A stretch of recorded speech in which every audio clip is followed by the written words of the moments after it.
Hi and welcome to Conversations with Robyn. On today's program we have Ian Gawler, and Ian, amongst many things, is a pioneer in mind-body medicine. Ian, thank you so much for being on the show. Pleasure, Robyn. Nice to be here. Thank you. Lovely to have you. For those that don't know a lot about your work, how would you extend on that introduction of what you do? Well, I'm one of those people that's had an interesting life, I guess you could say, Robyn. I started my working life as a veterinarian back in the mid-70s. I developed a lump in my right leg that turned out to be an osteogenic sarcoma, which is a particularly difficult form of bone cancer. And the suggestion at the time was to have my leg amputated, and as a young vet that made a lot of sense to me, so I went ahead and had that operation. And as you can probably imagine, that changed my life fairly dramatically. Hugely. Yeah, and pretty much all the things I was passionate about at the time either became impossible or very difficult. So, you know, in my veterinary work, I was really interested in working with horses, and that became very difficult. I was a decathlon athlete, and that became impossible.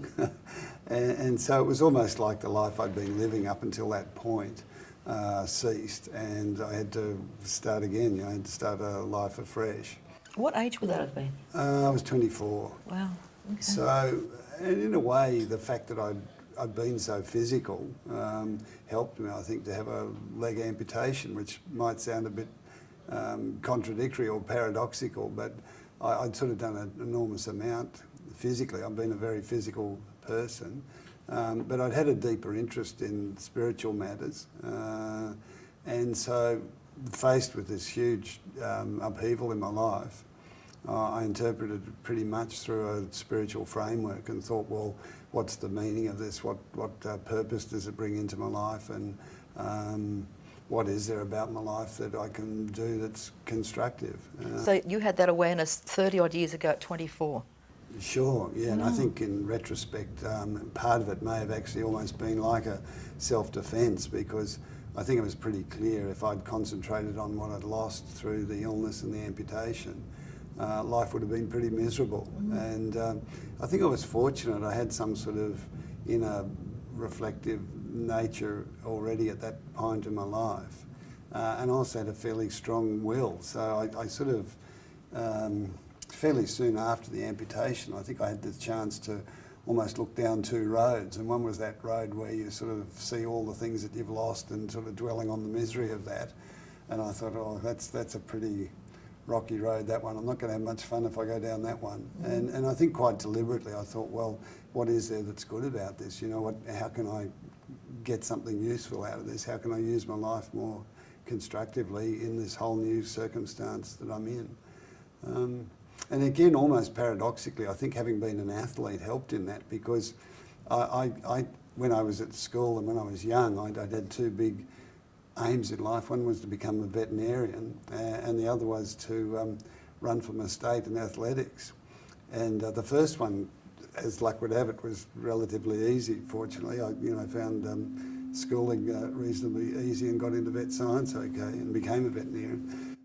Excuse me, but the other one was a bit trickier because I wasn't actually all that good at athletics, but I had a big passion for it.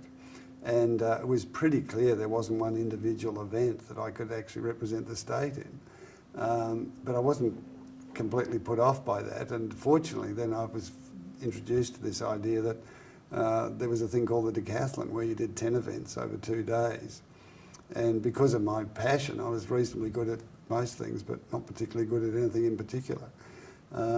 So I was really well suited to the decathlon. I loved training and I enjoyed all the different events. And the thing about being a decathlon athlete, though, is that you're sort of reasonably good at everything, but not particularly good at anything in particular. And that means that relative to the athletes who are good in a particular event, you're disabled. So I had a clear notion that disability was just a relative thing. And, you know, I'm on one leg now, but, you know, I can walk down the street faster than some people, although most people can walk faster than I can. And I think having been a decathlon athlete, it was a lot about getting the best out of yourself. And the decathlon was very nice like that, because the decathlon athletes, there's a very good sense of camaraderie. Whereas, you know, you look at the people who do 100-metre sprints, and they're really competitive and pretty. Well, it's over and done with, isn't it? Well, and they're very self-focused, you know, and they don't sort of help each other much. But in decathlon, we sort of had that communal spirit. And one of my vet friends, after I recovered, said to me from the cancer that then became more complicated later on. When I recovered, one of my vet friends, I thought, offered a great insight. He said, "You know why you got well?" And I said, and why you're so interested in holistic medicine? And I said, "No." But he said, "Well, it's because decathlon's the holistic athletic event." Is that how it's viewed?